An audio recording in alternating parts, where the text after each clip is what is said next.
So the next item is the Chief Executive's report. It is fully set out in the annual report, but he'll talk about it again now. Thank you, Mark. Thanks very much, Roger. A lot of thanks are being made. I think we have to recognise Roger's incredible contribution to our organisation in the last 2 years. He's at the office 4 out of 5 days for a couple of hours. We work well together, bump heads occasionally, go and drink beer that evening. So it's a good relationship that we have. And thank you, Roger, for all you do.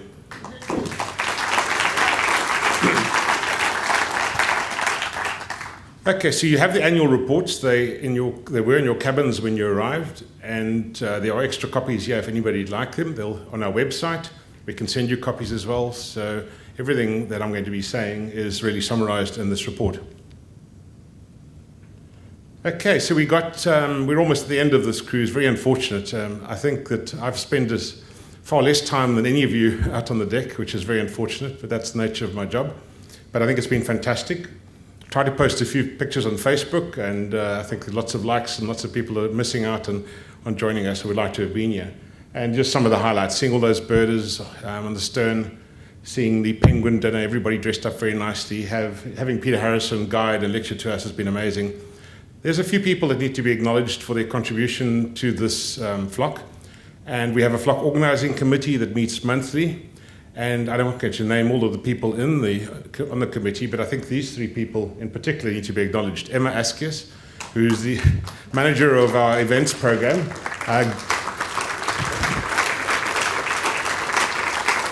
Gisela Ortner, who's our star volunteer and stepmother to many people in the organisation. And Mel Tripp. And there are others, Vernon Head, Roger Wanless, and quite a few of the staff are also involved. Okay, so I think reading through the annual report, you'll see that we do an enormous amount, and people come up to me and they pat me on the back, and I can only take credit for a small fraction of what we achieve. It's a massive, massive team effort, and lots of people are contributing to our success. There's the Flock at Sea Organising Committee, as I mentioned, BirdLife South Africa staff and interns, a growing complement of people up at head office and at the various stations around the country. The executive board members, the BirdLife South Africa committee members and the Bird Club committee members, all the volunteers and collaborators, the number of donors, and the donor base is increasing literally by the year, and I think you'll see in the annual report how many people are contributing towards our work. All the citizen scientists that contribute through particularly the Animal Demography Unit projects, SABAP2 in particular, but those contributions are invaluable, and I'll mention those later. And all of our members, of course. So, let me just go back one. Oops. So I'd like to thank you for all of the contributions. I think it's all of the contributions to what we do is resulting in this success. So there's a few cornerstones of our work and things that I'm really proud of. One is our good governance. We follow King 3, we'll be following King 4. Impeccable financial administration. And our auditor, Mike Evans, is sitting up in front here. He's a senior partner at KPMG. And I get so proud at the annual the meetings we have when Mike attends, and he stands up and tells our audit committee members, our governance committee members, how well administered our finances are. The other thing is the scientific basis to our decision making. And me being a scientist, I think that's been important. We use science to determine where we work, what work we do. One of the other cornerstones is that we're guided by BirdLife International strategy. And we have gone out of our way to implement the strategy in this country. It's a 2020 strategy. And it's nice to have Nick Prentice here, the treasurer. And I think we had a nice chat the other day about this and how we actually have aligned our work with the strategy. Our primary goal, as you know, is to conserve South Africa's birds and its habitats. And that's what we do. Everything we do, from holding events, from going to sea, from producing a magazine, that's what we want to achieve. We want to conserve birds and their habitats for future generations. But very importantly, and I think Davy Chamberlain in particular will agree, we like having fun, and we have lots of it. After every board meeting, we drink a whiskey or a glass of wine and eat a piece of biltong. Okay, in terms of governance, we have an executive board, as I mentioned. There's the members, chaired by Roger. We have a governance committee, which is those members, some of them in this room, and also, again, chaired by Andrew Mitchell, another attorney. The rest of the members are chartered accountants. We have a remuneration and nominations committee as well, and these 3 committees in particular are ensuring our good governance. In terms of finance, this is a graph that Fanny du Plessis, our finance manager, helped me put together.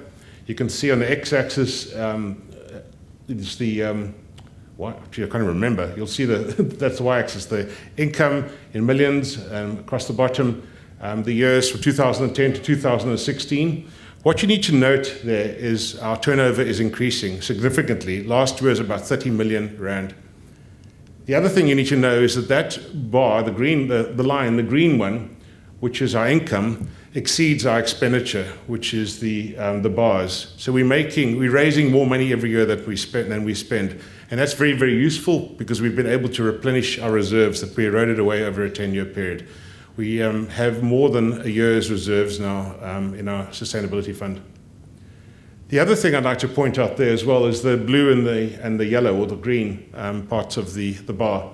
The blue is what's spent on admin, and the green, yellow is what's spent on conservation. So 2/3 of our money is spent on conservation. I think that's nice to see. It wasn't the case when I worked for government. I think most of it went to salaries. Okay, these are some of our donors, all the corporate members, Conservation League members. And a few months ago, we had 53 Conservation League members. And I told Fani, I said, we're going to get to 100 and we get to 100 fast. We didn't. We got there very slowly until this trip.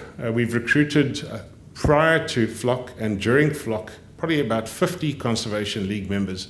Conservation League membership is 2,900 Rand a year. 100 Conservation League members brings in just under 300,000 Rand a year. 1,000 would bring in 300,000 Rand a year. So we'd like to recruit more. So I'd like to thank those who have joined as Conservation League members. And we also have a number of Golden Bird patrons, and this was an initiative of our executive committee, which no longer exists, came up with this idea of getting individuals mainly to contribute either 25, 50, 75 or 100,000 Rand per annum. Last year we raised 1.9 million Rand through this initiative. Incredible, absolutely incredible. The most significant thing I'd probably point out is the attrition of our Golden Bird patrons is almost zero. In fact, we're growing the number of Golden Bird patrons annually. And there are a number of Golden Bird patrons in this room, and I'd like to thank you for your support. Oops. And these are the donors in the annual report that have given us more 1,000 Rand or more during 2016, so thank you for that. There's a bit of a lag effect here. There we go. Okay, so what do the next 3 years look like? So this year, 2017, looks okay. That red line, you can see there's a red dot above expenditure. We should be okay. The following 2 years, we're still raising money for 2018 and 2019. So there's always a challenge, and I always tell people, spare a thought for me as the main fundraiser. You may wake up 1st of January with a little bit of a hangover after a glass too many of champagne. I wake up with the thought of having to raise 30 million, probably about 34 million Rand, to keep the ship afloat. But it's not only about today or even tomorrow, it's about the future. And we've put a lot of emphasis on financial sustainability. And a few weekends ago, Saturday morning, Yvonne Pennington, who's on our board, and she's sitting up front here somewhere, she chaired or facilitated a meeting where we spoke about fundraising and developing a fundraising strategy. And it's important, you know. We've been around essentially since 1905 when we formed as the South African Ornithologist Society. We need to be around for at least another 100 years to ensure that our birds and their habitats are successful. So we're doing a lot to ensure that sustainability. One of them is we encourage people to donate money to us, and we're encouraging people to leave us bequests, as Roger emphasized in his presentation. We have a national trust, the BirdLife National Trust, which has been formed to manage those donations. Very proud to say that the money in the trust is growing very nicely, and I think one day there's going to be a sizable amount of money in the trust. Our aim is 100 million Rand. You'll see the names of the trustees on that slide, very prominent figures. David Lawrence, Deputy Chair of Investec, is the chairman of our trust. Humphrey Borkham, who is the chairman of the Johannesburg Stock Exchange. Michael Spicer, who was the CEO of Anglo, and then the CEO of Business Leadership South Africa, and of course our own Roger, and Tony Zogby, our treasurer. So we thank them for their contributions. But it's about sustainability and how we can ensure that sustainability. Okay, the third point that I want to make is about science, and we use science to determine where our priorities lie, and also to help us determine future work. So, for example, the Red Data Book and the important bird and biodiversity areas directory are important for defining our work going forward. The most threatened species are the ones that we work on first. The IBA directory tells us where those 112 IBAs are that need to be conserved. And the South African Bird Atlas Project, Southern African Bird Atlas Project, has been immensely important for this work that we've done. And it's nice to have Les here. Les has really driven this atlas over the last 10 years or so, and the data that has been amassed by citizen scientists has been important, and really we wouldn't be able to produce these products without the information. More and more birdlasser has been important, and also us gathering information about threatened species. And it's nice to have Henk Nel. I'm not sure whether Henk's in the audience, but Henk has really been the driving force behind birdlasser. And we will be using information from the Atlas project to produce this South Africa's bird status report. It'll be the first report. Martin Taylor's leading on this, and it will be published later this year. Okay, so again, I said it's a team effort, and we have a fantastic team, and that's the team there. I think only one missing from that slide is Ross, who was on an international trip. But that's the team of sort of 35 odd staff who do all of the work that I am reporting on. That was at our staff meeting last year. A little bit of an organogram. You can see this is how we divide up. There's, that's slow for some reason. There's two divisions, a business division and a conservation division. We have a business division manager, which is Fanny Duplessis, who's a chartered accountant. There's about 12 staff and core. And we have the conservation division, which has about 26 staff. There's no conservation division manager, so the conservation managers report to me, but a growing number of people in that program, or that division as well. So you get some sort of idea as the work, the two divisions and number of programs. And I'll slowly go through some of these. Okay, this is the business division, and these are the people based up at head office, and these are the people in the engine room that ensure that the organization functions well. One of the programs in the business division is the membership program.